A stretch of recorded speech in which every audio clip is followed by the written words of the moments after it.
the 42-yard line of the Eagles. If they get a block. There we go. Barr booms it. McDuffie will down it in the end zone. Those pigeons didn't last long once the kickoff team started coming down the How would you field. like to see William Perry over there on the sideline to be a... He might have him for lunch. I wonder if Williams had a Philly cheesesteak yet. I would be surprised if he's had just one. He really is an entertaining guy, though. He just seems so relaxed and What so about him comfortable. running pass routes in practice yesterday? He was looking good. His personality infectious. I think he's a good guy to have on your team. I agree. Keith Millard is replacing Perry in the Eagles defensive lineup at the moment. Now see if the Dolphins choose to just sit on this thing and run out the clock with 36 seconds or open it up and take a couple of shots down the field. Well, Mitchell's in the shotgun. 6 defensive backs on for the Eagles. And Mitchell sacked. Mike Flores gets the sack. The Eagles have the lowest sack total in the NFL, but they get one here off Scott Mitchell. Mike Flores is the guy that took over for Reggie White. He had only 3 tackles his first 2 years playing behind Reggie White, but in college he was a sack master. His junior year had 13 sacks, and his senior year had 17 sacks, so that's not an unusual circumstance for him to get to the quarterback. 11th round draft choice out of the University of Louisville. That is his first career sack. Terry Kirby to the 20, and that'll bring the half to a close. The surprising Philadelphia Eagles trying to put a crimp in Don Shula's record plans. And at halftime, Philadelphia leading the Miami Dolphins by 1, 14-13. Now let's go to Jim Lampley for the Domino's Pizza NFL Live halftime report. Welcome back to the Vet. The surprising Philadelphia Eagles up 1 on the Miami Dolphins, 14-13. Will Don Shula be denied that record win once more?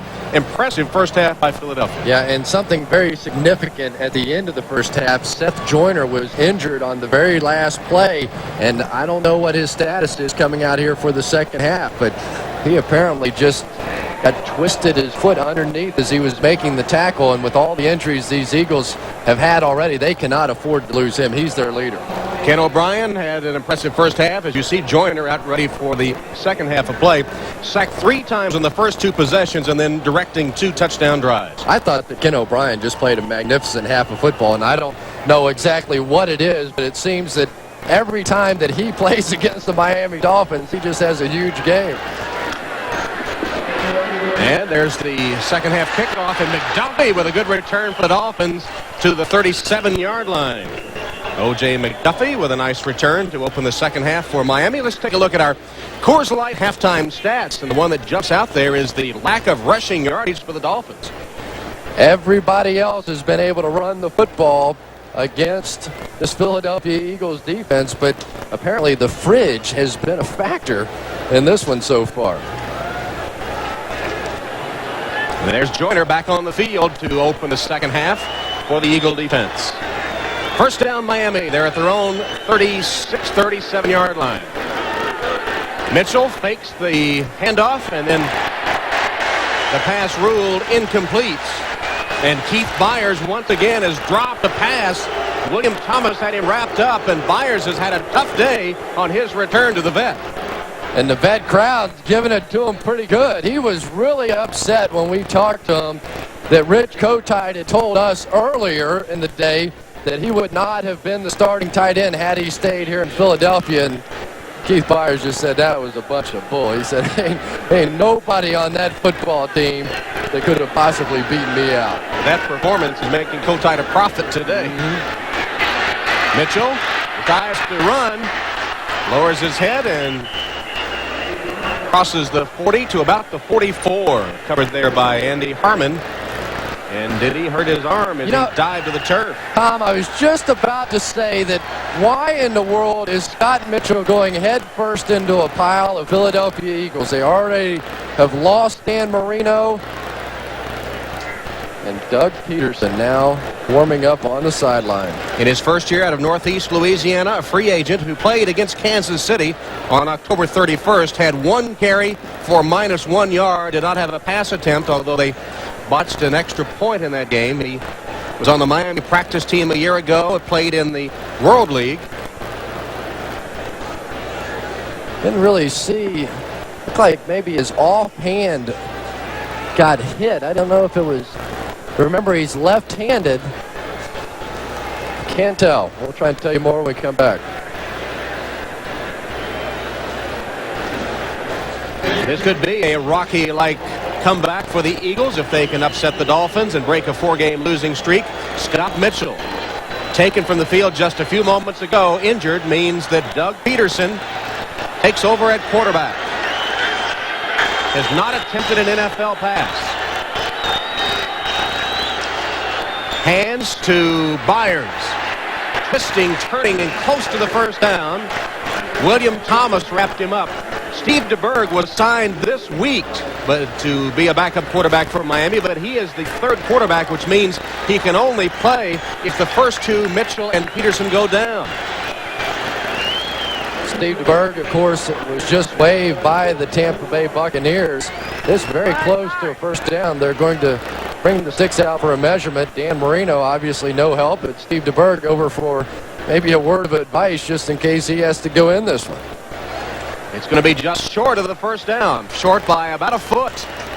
I tell you, now it's an interesting decision for Don Shula. You've got your 3rd-string quarterback in the game.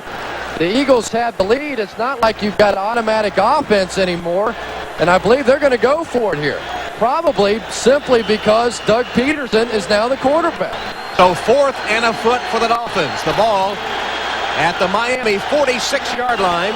They have converted 4 of 9 this season.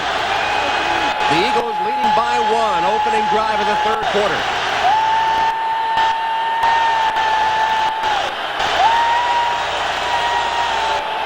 And they could be trying to draw them offside. They'll take the delay of game penalty and punt. Eagles didn't bite.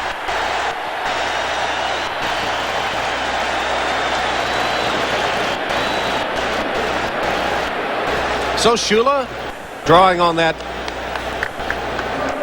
lengthy experience, tried to draw Kotite's Eagles offside, and Philadelphia was ready for it. And now we have a whole new football game. You no longer have the AFC's Offensive Player of the Month, Scott Mitchell, in as your quarterback. You've got Doug Peterson, who last played in the World Football League with the New York, New Jersey Knights. Hatcher's punt. Sikahema takes it on a fair catch at the 10-yard line. Complexion of the game has changed. Miami's starting quarterback is injured. Scott Mitchell out of the game with a left shoulder injury. He'll be taken in for x-rays as he dived on a scramble to this hard Veteran Stadium turf. And the fact that he did not slide, so significant there. Those 3 or 4 yards at the end of the play simply not significant as Andy Harmon put his helmet right on the left shoulder pad of Scott Mitchell. What an unbelievable blow for these Dolphins. And that left shoulder bounced hard off the turf. Walker and Hebron in the backfield at the same time. Walker blocking for Hebron.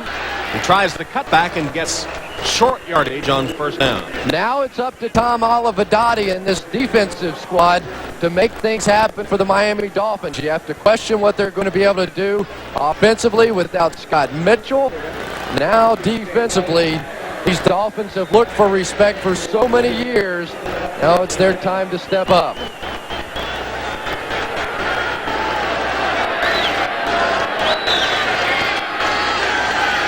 O'Brien. Complete in the flat. Hebron fumbles the ball, and Miami is recovered at the 20. A.B. Brown picked up the turnover.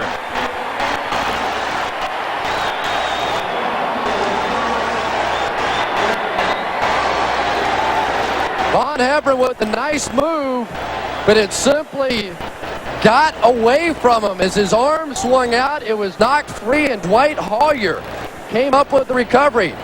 Nice job here catching the football. Now going to try to make a quick move, but right there as he came in. It looked like maybe Brian Cox got a hand on the football and knocked it free, and Dwight Hollier recovered it.